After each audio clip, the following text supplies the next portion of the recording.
Godly day everyone. So this is the part 2. Sa Kengaku, nagpunta kami ni Seiya ng 4:30 doon sa unang school. Ang ganda. Kasi maliit lang siya. Only for 0, 1, 2, and 3 years old. So hanggang 3 lang. Tapos sa isang room, mga 6 to 8 pupils lang.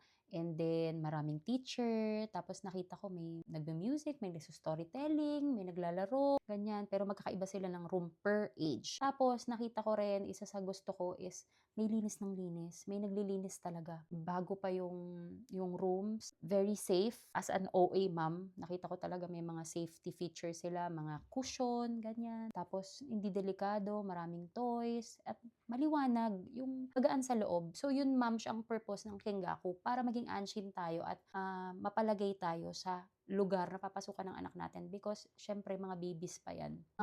I trust yung the Lord, of course, kasi araw-araw ko to pinagpipray. Syempre as a mom, mahirap pakawalan ang bata, lalo-lalo na 19 months. Hindi pa masyadong nagsasalita, hindi pa nila mapagtanggulan sarili nila, pero I know na ipoprotect siya ng Lord because I always pray for my son. Ayun, mag-seek lang tayo ng guidance sa Lord. So yung first na napagkenggakuan ko mga momshes, anshin na talaga ako. So, tapos papaliwanag nila doon sa Kengaku ano yung mga everyday routine nila, ano yung weekly schedule, ano yung mga program, magkano. Actually, ganun ang magandang school talaga na bibigyan ka nila talaga ng idea what kind of school na ipapasok mo yung anak mo. Tapos, nilibot kami sa buong facility, na may food, kung may mga allergies ba si Seiya, may food na din yun, ma'am, yung mga hoikwen dito usually sa Japan. After nun, talagang parang sana dito na makapasok yung anak ko. Pero it will really depend sa munisipyo at yung mga slot kung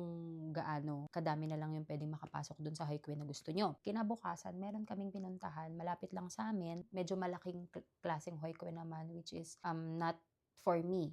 Kasi sobrang daming estudyante, medyo crowded at saka marami ng mga lalaking bata na yun kasi ang kino-consider ko kasi baby pa yung akin. So gusto ko yung mas maliit lang, yung mas more on ka-age niya, gano'n. Meron pang pinuntahang ibang hoikwen, okay naman siya, pero parang isang room lang. Medyo hindi rin naman pwede sa akin dahil sa gusto ko, naglalaro ang anak ko, medyo malaki yung space, yun. Kasi hindi lang naman ang purpose is makapag-work ako. Ang purpose din kasi is development niya, may makalaro sa Japan. Kasi alam nyo dito sa Japan, hindi yung paglabas mo may mga pinsan na, may mga kapitbahay na wala. So, solo lang siyang naglalaro. Miski sa park, dalin mo siya, hindi rin sila masyadong nakikipaghalubilo sa isa't isa. So, my purpose is really ma-develop ang anak ko, yung cognitive skills niya, social skills niya, yun din ang purpose. Kaya gusto ko rin siya maipasok sa hoikwen. Maraming siyang ma-encounter, yan, maraming adventures yan kasi lumalabas din sila sa hoikwen, pumupunta sila sa mga park, ganyan, may mga activities din. So, after ko napuntahan lahat ng mga nasa listahan ko, bumalik ako ng munisipyo ngayon. Kasi doon sa unang listahan ko, iba yung nasa number 1 ko. So, mga moms, tumawag ako agad sa munisipyo. Nasabi ko, yung list ko is i-change ko. Hoikwen, March 15 until March 15. So, March 14 ako nagpunta, pinabago ko yung list,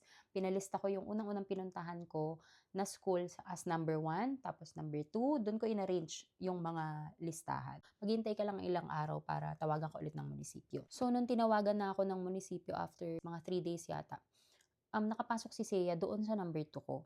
So, hindi naman ako nag-doubt. Pero yung gusto kong development is wala doon. But I pray and I ask God na kung para dito si Seiya. So, naging kalmado naman ako and nasa mindset ko na doon si Seiya. But I continually pray talaga everyday na ilagay si Seiya sa nararapat niya talagang school. And then the next day, tumawag yung munisipyo at sinabing nakapasok din si Seiya doon sa number 1 choice ko of school. So ayun, mas naging anshin ako, mas natuwa ako mga ma'am. Syempre, nag-iisang anak ko po kasi si Seiya. So yun talaga, sobrang natuwa ako. And after that, ito pa yung process. Ikukwento ko sa part 3 ha. Doon naman sa enrollment na tayo. Yan, salamat. Yoroshiku mga ma'am. Follow me for more.